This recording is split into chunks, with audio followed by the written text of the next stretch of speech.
we have, unlike any other place in the Torah, 3 parashot over here that are connected one to the other. Parashat Balak, Parashat Pinchas, and Parashat Matot. Those 3 parashot are connected in a way that we don't find other places, because other places you have a parasha, the story ends, and that's it. It's a new parasha afterwards. Like for instance, Parashat Shlach, Parasha of the Meraglim. The story of the Meraglim goes to the parasha finishes, and that's it. The story of the Meraglim ended. Over here, in Parashat Balak, in the end of the parasha, we have the story of Bnot Moav. The Am Yisrael makes the Avera with them. Then afterwards, in the same place, we have over here the story of Zibri ben Tzalu and Kosvi Batsur, and that Pinchas kills them. Afterwards, the reward in the next parasha, Parashat Pinchas, and Hashem says, go and fight and kill Midian for what they did to you, for this sin that they caused you in the previous parasha. And then in Matot, again Hashem says, Lekom nikmat bnei Yisrael me'et hamidyanim achar ta'aseh el amecha, and then they go into that mission of trying to kill the people of Midian. What's interesting over here is that we found that in the beginning of Parashat Balak, it says over here, like there's 2 entities. First there's Balak, and then there's Moab. 2 different things. This is how Shimshon Raphael Hirsch says. Vayar Balak ben Tzipor kol asher asa Yisrael ha'Amori. That was the king. He saw, he didn't take action. Vayagor Moab. The nation started getting scared. It doesn't say Vayagor Balak, Vayagor Moab. This is the diuk of Shimshon Raphael Hirsch. These are 2 different things. Balak and Moab. Moab got scared. Moab wanted to take action. In the next pasuk, it says, Uvalak ben Tzipor melech leMoav ba'et ha'i. Shimshon Raphael Hirsch also here asks the question, why does it say Balak ben Tzipor melech leMoav? Is a king to Moab. Should have said melech Moab. Like for instance, you say David melech Israel. You don't say David melech leIsrael. We don't find any place in the Torah that it should say melech leMoav. It says melech Moav. That's the right and proper way to say the words. Therefore, he says that what it means over here that Balak wasn't a king yet. He was intended to be a king. And therefore it says melech leMoav. He would be a king. He's intended to be a king to Moab. According to that, we can explain beautifully what goes on in the Parashat Balak, continuing to Parashat Pinchas. Parashat Balak, we found again and again that when Torah speaks about Balak, it doesn't call him a king. Always he's called Balak ben Tzipor. Doesn't say anywhere that he's a melech. The only time we found that he's a melech is in the words of Bilam. When Bilam speaks to Hashem, he says to him, Balak melech Moav ba'elai. So which means Bilam refers to him as a king. And the reason for that is because he knows, since Balak was a Navi, that's how the Chaim explains, since he was Navi, he was Menaveh already, that Balak should be the king eventually, and therefore he called him already Melech Moav. So therefore, we found throughout the whole parasha that Balak was running for the nation over here, for the nation of Moab that was so scared of Am Yisrael, but he was running not as their king, rather as a candidate. What does that mean? What was he a candidate for? For becoming a king. He was running, so to speak, for an election. People were trying to appoint a king, as of Shimshon Raphael Hirsch over here. Melech leMoav.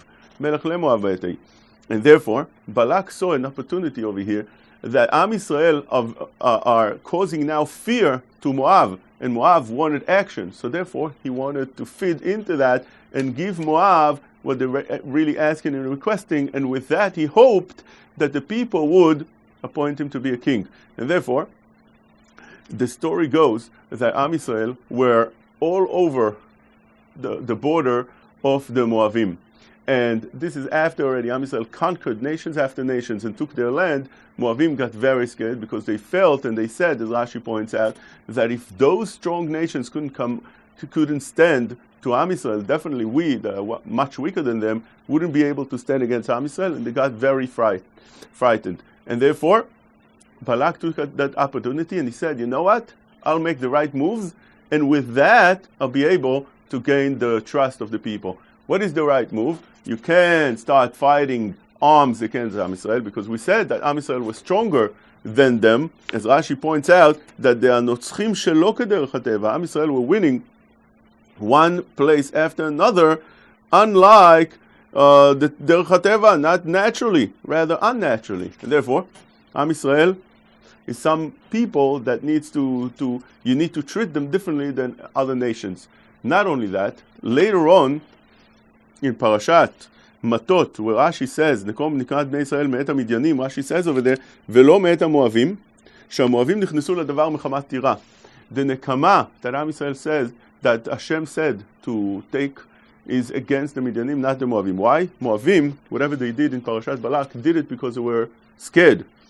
שהיו יראים מהם, שהיו שוללים אותם. Am Yisrael were bothering them, because the Pasuk says later on, אל תתגר בם מלחמה. The Pasuk says that Am Yisrael should not make and declare a war against Moab.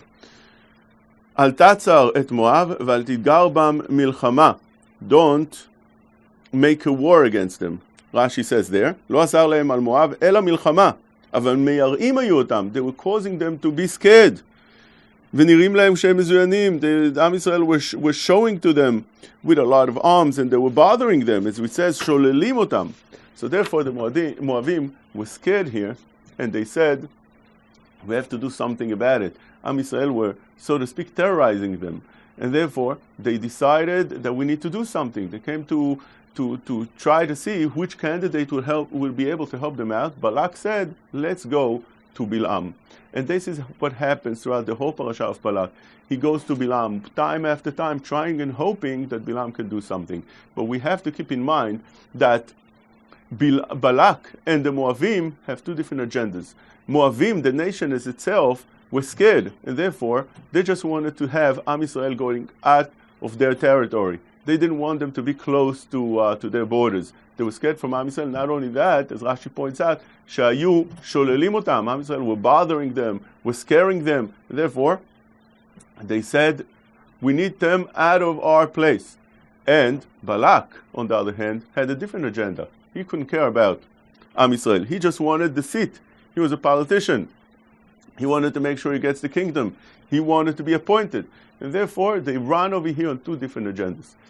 With that, we can understand something very beautiful, because Rashi, as we saw in Parashat Matot, says that Hashem said not to go a war against the Moavim. What's the reason? Because they were scared. They were scared for what they're doing. So therefore, they had the full right to protect themselves. That's what happens with Moab. Unlike Midian. Midian, it says in Rashi, that they came into a war that didn't belong to them. Midyanim nitabu al riv lo lahem. They came to fight a war that doesn't belong to them. They could have stayed in their land and just ignore the what's happening around them, because it wasn't a threat to them. The reason they came in was not for fear, and therefore Am Yisrael had a right and a mitzvah to go and fight against Midian. But the question is, what about Balak? Balak, we found, Chaim HaKadosh, in our beginning of our Parashat Pinchas, says that who was Tzur? Tzur was Balak. He brings this over from the Midrash Rabbah. Midrash Rabbah. And it says over here that Tzur was Balak himself. And therefore, the question is, in Matot, next week Parasha, we found that Tzur was killed. When Am Yisrael goes to kill the Melachim, et Malchei Midan Argu al Chalalem, et Evi ve'et Rekem ve'et Tzur ve'et Chur, he was killed. Tzur was killed. The fact that he was killed is a question. Why was he killed? He only protected his nation. And therefore, Rashi told us, Velo me'et HaMoavim, שהMoavim נכנסו לדבר מחמת טירה. Since the Moavim were scared, they had a right to protect themselves. So, therefore, Balak also had a right to protect himself. What's the reason that the Bnei Israel killed Tzur, killed Balak, which was the same person? The answer to that is that Tzur as well, or Balak as well, didn't go into it because of fear. If you go into it and you try to seek protection because of fear, that's okay, that's allowed, that's fine. Torah doesn't have a problem with that. When is it a problem? When you do it for different reasons. Over here, Balak did it for different reasons, as we explained before. He just wanted to be appointed a king. He didn't care about what's going on with Am Yisrael. That was not his problem right now. He just wanted to run after Am Yisrael and kick them out of the place, just in order to be able to be elected as a king by the people. Eventually, we understand that the Moavim did appoint him as a leader. And the reason for that is we said before that Bilam himself, which was a prophet, called him a king, and the reason for that is because he knew the future that he will be a king. But although he was a king, and he was appointed a king, the question is, why was he appointed a king? Because Moavim saw that Am Yisrael eventually made a U-turn. They left the place. They didn't stay, and they didn't declare war against Moab. Very interesting. Just they think the credit belongs to Balak for doing the right moves, for getting Bilam, for causing Am Yisrael to sin, for doing all the right moves. And therefore, since they had given the credit to Balak and the thanks to him, so therefore they appointed him as a king. But the truth of the matter is that Am Yisrael didn't fight Moab for a totally different reason. That's because Hashem said, Al tatzar et Moab, al tidgar b'milchama. Hashem said, don't go to a war against Moab. And therefore, although the people of Moab were thinking that the reason Am Yisrael are not fighting them is because of, or credit to Tzur, which was Balak, the truth of the matter is that's for a different reason. That's because Hashem said, don't fight them. But Balak gets the reward for that, and he's appointed as a king. But we need to know, whenever a person is appointed as anything against Am Yisrael, or whenever a person or a nation goes against Am Yisrael, the way things go is that always in the beginning, things are very successful. Things go very well, smoothly. Not only that, they're very successful. They're becoming very famous. And Chazal tell us in Gitin Nunvav, Kol HaMetzer LeYisrael Nasa Rosh. Whoever bothers Am Yisrael, whoever goes against Am Yisrael, whoever starts doing all kind of things against Am Yisrael, he becomes a Rosh. He becomes right away very famous, a leader, successful. That's how it is. So if you want to boycott Am Yisrael, you could become successful, but it's only temporary, as Balak was. Because what happened to Balak, Or Chaim HaKadosh says over here in the beginning of Pinchas, people put him down. That's Balak. Put him down. They eventually put him down. They didn't keep him as a king. And not only that, if it's true, as we said in the beginning, that Balak is Tzur, we saw that Tzur himself was killed in the end of the parasha. We need to know and understand that Hashem works in such a fashion. This was the Chafetz Chaim Yesod. He said that he himself looked and remembered everybody that did evil or good to their friends. And he always kept it in mind to see what would happen to them. And eventually he saw that those people were punished many times, midah keneged midah, although it was years after, 50 years after. He remembers when he was young.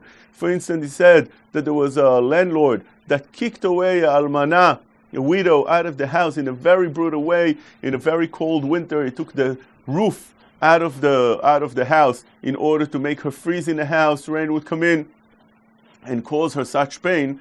And eventually, 50 years afterwards, he was punished very severely. People were wondering, how could a person be treated, how could a person be punished in such a way? The people were furious at the way a member in the community was punished. But the Chafetz Chaim remembered very well that the reason this happened was what happened 50 years ago with this man, the way he treated that almanah. And he kept track of things like this. The truth is, today generations already, that we come closer to Mashiach, if a person opens his eyes, he could see midah keneged midah.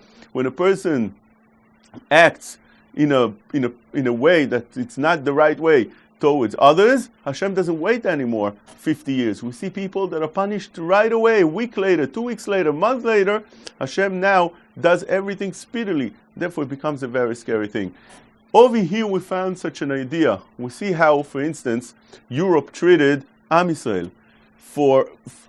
How many Jews were brutally murdered over there. The way they were treated in Europe is beyond any understanding. But now, 2 generations, 3 generations afterward, things turn around, and look what happens now to Europe. Europe is being treated the same way they treated others, with terrorism, with all kind of different brutal attacks, and we see that Hashem puts everything into the plan. At the time when people misbehave to Am Yisrael, there'll be raise. Nasa Rosh. Kol hametzer leYisrael, anybody that bothers Am Yisrael, nasa Rosh. But eventually, it will crash down. It doesn't stay for too long.